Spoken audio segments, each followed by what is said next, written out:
Valentin. Bonjour. La navigation, c'est une affaire de famille. Est-ce que pour toi, c'était une évidence de devenir navigatrice et skipper? C'était pas du tout évident parce que à l'époque que j'étais jeune, le métier skipper n'existait pas en fait.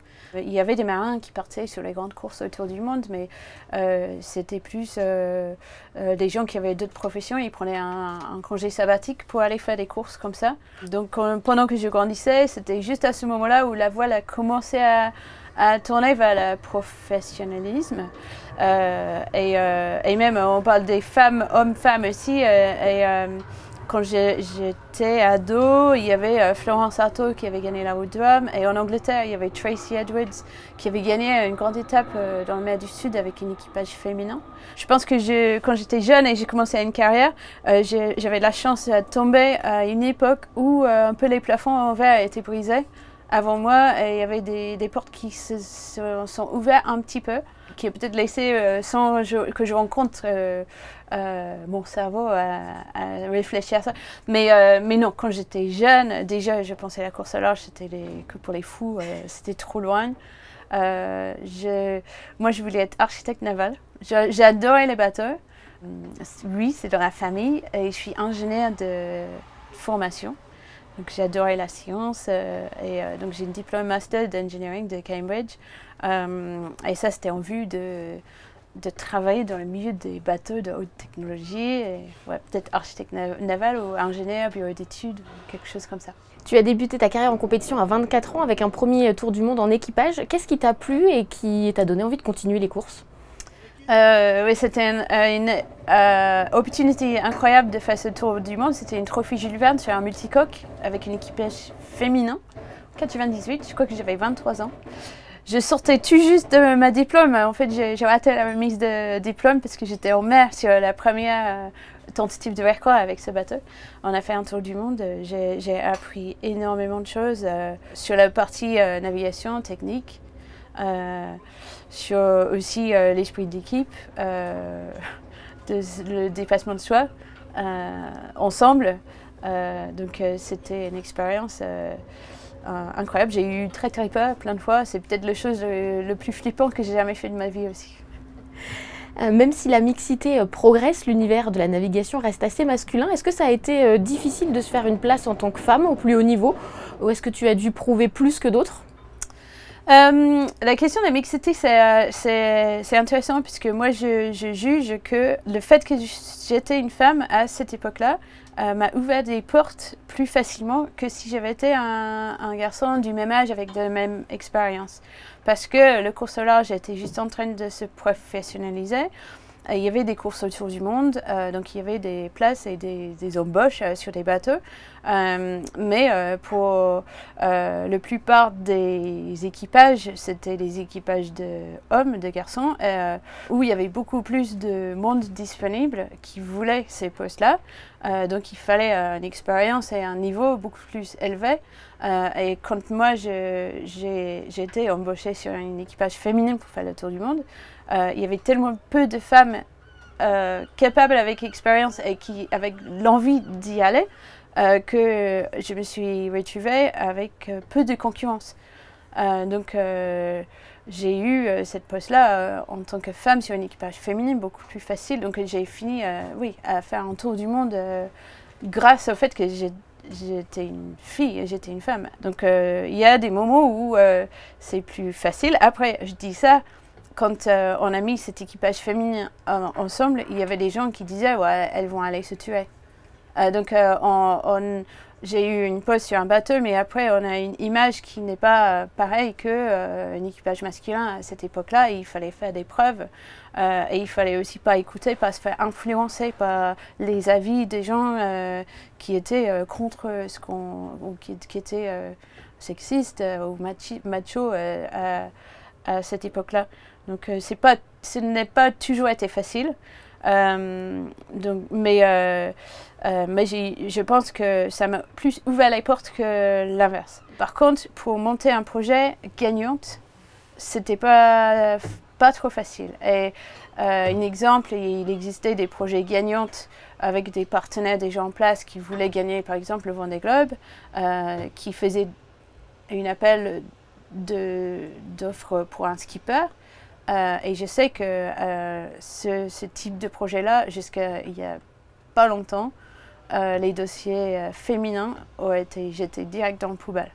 Donc il y a cette question-là, donc il y a des opportunités, mais il n'y avait pas, c'était pas normal d'avoir un projet performant. Et c'est que maintenant, et j'ai de la chance avec les chocolats du cœur, avec Elan Vinci Énergie, qui m'ont donné les moyens pour avoir un bateau neuf sur ce Vendée Globe et enfin d'être vraiment performante et capable de faire des podiums. La preuve, j'ai fait. Tu es maman et je me souviens d'une interview en 2012 de Paris Match où la journaliste te demandait si ton fils n'avait pas pleuré en te voyant partir ou si son papa n'avait pas grimacé en te voyant quitter le foyer, des choses qu'on n'aurait jamais demandé à un navigateur à l'époque. Est-ce que c'était, avec le recul, difficile cette époque assez culpabilisant et sexiste aussi? Non, je trouve que quand je suis devenue maman et je suis partie, mon fils il avait à peine 1 an quand je suis partie sur le Vendée Globe. Non, j'étais hyper fière d'avoir réussi à monter mon projet en étant enceinte quand j'ai commencé à monter le projet et d'avoir trouvé les sponsors qui avaient confiance en moi. Donc notamment Saviol qui est une entreprise qui est assez familiale, donc il comprenait tout. Oui, forcément il y a des questions un peu sexistes ou les questions qu'on pose des mamans et pas les papas. Mais je pense que ça fait partie du chemin pour faire la preuve que c'est possible et que c'est normal. Et pour moi, dans ma tête, c'était juste ça. Moi, j'avais envie de réussir pour moi et aussi pour montrer que jeune fille qui réfléchit à une carrière comme ça. Et bon, maintenant, mon fils a 12 ans et j'ai toujours envie de montrer que c'est possible d'avoir une vie de famille et aussi une carrière. Pas forcément une carrière sur le bateau en tant que skipper. Je pense que c'est quelque chose c'est un sujet pour toutes les femmes qui veulent poursuivre une carrière. Qu'est-ce que représente le Vendée Globe pour toi ? Le Vendée Globe, c'est quelque chose qui est incroyable. À la fois c'est une compétition, mais aussi c'est une aventure humaine. Et je pense que c'est une des dernières aventures qui restent sur cette planète maintenant où il y a plein de choses qui sont accessibles. Et j'adore le fait que c'est pas qu'une course en bateau, que c'est au-delà de ça et que ça va être pas celui avec le bateau le plus vite ou le budget le plus grand qui va gagner, puisqu'il y a tellement aléatoires qui arrivent. C'est pas que sur la technologie ou la performance, c'est aussi sur les humains, le mental, le dépassement de soi. Et c'est quelque chose quand on embarque sur un Vendée Globe où on apprend tellement de choses sur soi-même aussi en faisant ça. Et oui, c'est juste quelque chose d'incroyable de dire qu'on peut faire le tour de la planète sur un bateau avec que l'énergie du vent. C'est hyper simple, tout seul sur son bateau, donc c'est un défi qui est énorme et même j'ai fait plusieurs fois, j'ai envie de retourner. Le dernier Vendée Globe, du coup tu as eu un accident assez grave, comment on repart après une telle épreuve? Oui, le dernier Vendée Globe, j'ai eu une collision, j'ai cassé mon bateau, j'ai cassé mes côtes, j'ai vachement mal. Et surtout, j'ai eu très peur sur l'accident. Et aussi, ça me fait peur parce que moi, j'adore la voile. Et moi, j'ai toujours promis que le jour que je me lève et je vais faire la voile parce qu'il faut gagner de l'argent, que j'arrête ça comme métier puisque c'est aussi mon passion. Et à ce moment-là, j'ai dit, mais il ne faut pas que cet accident-là, ça me fait arrêter mon passion. Parce que j'ai trop peur d'y retourner. Donc c'était hyper dur, mais pour moi c'était super important de retourner et finir le boucle, et finir la course hors course. Pour sauver les enfants, parce que heureusement j'avais cet objectif qui était hors course, qui était de naviguer pour l'association et sauver les enfants. Mais aussi pour moi c'était de retourner un peu comme il faut remonter sur un vélo quand on tombe. Quand on a une chute ou on tombe du cheval, il faut remonter tout de suite. Et pour moi c'était super important. Mais c'était très très dur à repartir et à boucler le boucle, et beaucoup plus dur que j'avais même imaginé quand je me suis mis que dans ma tête qu'il faut absolument faire ça. Il y a beaucoup d'aléas dans une course. Est-ce qu'on peut se préparer à l'imprévu? Oui, je pense que il y a, oui et non. En fait, si on se prépare à l'imprévu, en fait, on ne sait pas ce qui va nous arriver. Donc, le pire, c'est, par exemple, moi, j'ai déjà fait plusieurs Vendées, c'est d'imaginer la dernière Vendée et préparer pour si c'était comme celui d'avant. Donc ça, c'est le pire piège, je pense. Donc il faut prendre chaque Vendée Globe comme si on n'a jamais fait un Vendée Globe, parce qu'on sait que ça va être pas pareil qu'on a déjà vécu. Mais préparer pour l'imprévu, ça fait quelque chose qu'on fait du quotidien avec l'équipe Initiative K. Avec toute l'équipe, donc j'ai la chance d'avoir une super équipe technique. Donc chaque membre de l'équipe prend un peu leur dossier, donc entre hydraulique, les voiles, la composite, tous les domaines du bateau. On réfléchit tous à qu'est-ce qui sont les imprévus qui peuvent arriver dans chaque endroit du bateau. Forcément, on ne va pas tout trouver, mais c'est un énorme travail déjà d'imaginer un peu tout. Et forcément, les choses qui arrivent vont être rien de ce qu'on a imaginé, mais déjà en faisant ça, on a rempli un peu les outils, le matériel de spare, et j'aurai du matériel pour gérer les choses qu'on n'a pas réfléchi. Parce que cette façon de réflexion, ça nous aide par la suite. Et puis aussi de faire les courses. Chaque course que je fais, il y a toujours les imprévus. Donc on coche, on dit ah oui, ça c'est qui arrive. Donc soit ça va arriver encore et je m'équipe pour, soit comme c'est déjà arrivé, je vais pas avoir celui-là, je vais avoir un autre. Mais une partie de préparation à l'imprévu, c'est dans la tête et de dire même si c'est quelque chose que je me sens dépassée, je suis capable à gérer avec l'entraînement, l'expérience et puis le soutien de mon équipe depuis la Terre. Comment vous gérez la fatigue pendant la course et vos temps de repos?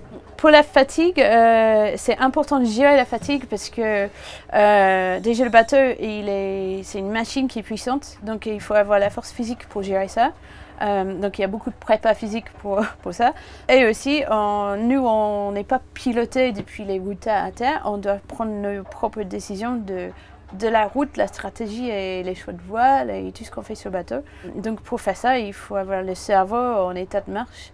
Et si on est trop fatigué, on prend les mauvaises décisions. Donc c'est pas bon pour les résultats. Et on peut même mettre notre vie en danger si on prend une mauvaise décision. On fait une manœuvre trop risquée selon les conditions. Donc la gestion de fatigue, c'est pas un concours de qui peut dormir le moins sur les courses larges. Au contraire, c'est qui peut dormir le plus efficacement. Donc la clé pour le sommeil aussi, c'est de dire est-ce que je suis capable à laisser mon bateau, qui est une machine puissante, qui bombarde à travers des océans à fond les ballons, est-ce que je suis capable à lui laisser faire ça et dormir tranquillement. Donc il y a un pilote automatique, le mien il s'appelle Maverick, donc c'est les Gremlins, il peut avoir les bugs, donc on laisse un ordinateur piloter cette machine à fond les ballons à travers des océans où il peut avoir des choses sur la route et il faut dormir. Donc bon courage. Donc aussi pour la gestion de fatigue aussi, c'est de comment on peut faire lâcher prise de tout ça parce que si moi je ralentis pour dormir, mon voisin il va me doubler. Donc c'est aussi de dire comment mon bateau il peut me réveiller si ça va pas. Donc le lâcher prise aussi, c'est beaucoup de gestion d'informatique et maîtrise d'informatique. Est-ce que la solitude en mer est aussi une solitude que vous appréciez? Je ne sais pas s'il faut avouer qu'on aime bien d'être tout seul sur nos bateaux. Après, c'est pas pareil que les premiers Vendée Globe où les skippers ils étaient vraiment seuls parce qu'il n'y avait pas le téléphone satellite. Maintenant, on est quand même connecté à la Terre, donc pas un message, pas les mails, je me sens jamais vraiment seule. Mais en même temps, oui, c'est un bonheur d'être seule, surtout en 2024 où il y a tout qui sonne tout le temps. Il faut faire 5 millions de choses tous les jours. Et là, c'est un privilège en fait d'être sur l'eau avec un seul objectif, c'est de faire avancer son bateau le plus vite possible. Donc oui, j'avoue que parfois, je mens. Quand les gens m'envoient les messages, je dis « Ah non, mais la liaison satellite n'était pas terrible, j'ai pas eu, je suis désolée, excuse-moi pour pas répondre plus tôt. » Tu as fini du coup 3e de la course The Transat et de plus en plus de médias parlent de toi comme une très sérieuse outsider pour le Vendée Globe. Est-ce que c'est une posture que tu assumes et qui te motive? C'est un peu stressant de me retrouver comme outsider, surtout sur cette course, le Vendée Globe, où on est 40 concurrents et moi je regarde autour de moi, il y a des super marins et moi chaque fois je rentre dans les 10 premières sur une course, je suis contente, tellement c'est dur et le niveau est très élevé, mais en même temps je suis hyper fière aussi parce que c'est quelque chose, on a travaillé hyper dur avec l'équipe pendant les dernières 4 années et enfin le travail commence à montrer que ça paye.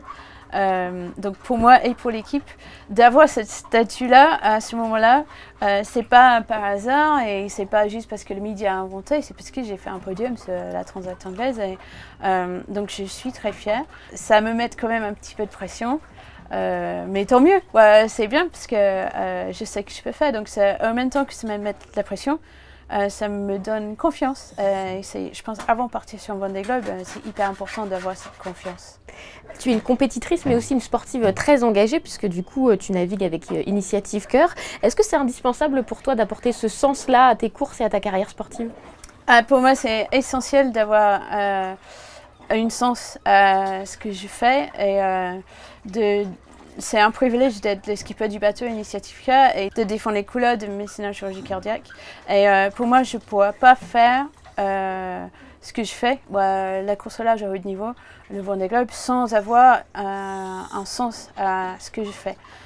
Je trouve que le sport à haut niveau, c'est génial, hein, je suis fan de tout, mais c'est assez égoïste comme chose, parce qu'on fait, tout est autour de soi pour qu'on fait les meilleures perfs, qu'on va le plus vite, tout est fait pour soi. Voilà, c'est quelque chose qui est génial, mais oui, je me dis, c'est un peu égoïste, je suis pas prof, je ne suis pas médecin, qu'est-ce que je fais dans ce monde? Et là, avec ce projet Initiative Cœur, je ne me pose pas ces questions-là parce que je sais, moi je suis là pour sauver les enfants. Et cet objectif-là est aussi important que l'objectif performance. Et la preuve, lors du dernier Vendée Globe, en fait, j'avais même plus d'objectif performance et j'ai continué tout autour du monde pour sauver les enfants. Et j'avais l'impression à l'arrivée d'avoir une victoire, et j'étais même pas classée parce que j'ai sauvé 102 enfants. Donc pour moi, oui, s'il y avait un projet sans cause et sans sens, j'irais pas. Tu fêtes cette année tes 50 ans. De quoi tu as envie pour ta dernière partie de carrière? Est-ce que c'est de te réinventer? Est-ce que c'est de transmettre? Ouais, c'est flippant. Je dis non, mais le temps il passe trop vite. J'ai l'impression tout juste à maîtriser et faire les résultats. Et puis, mais c'est la beauté aussi de la course au large, c'est qu'on n'est pas obligé, on ne prend pas notre retraite à 30 ans.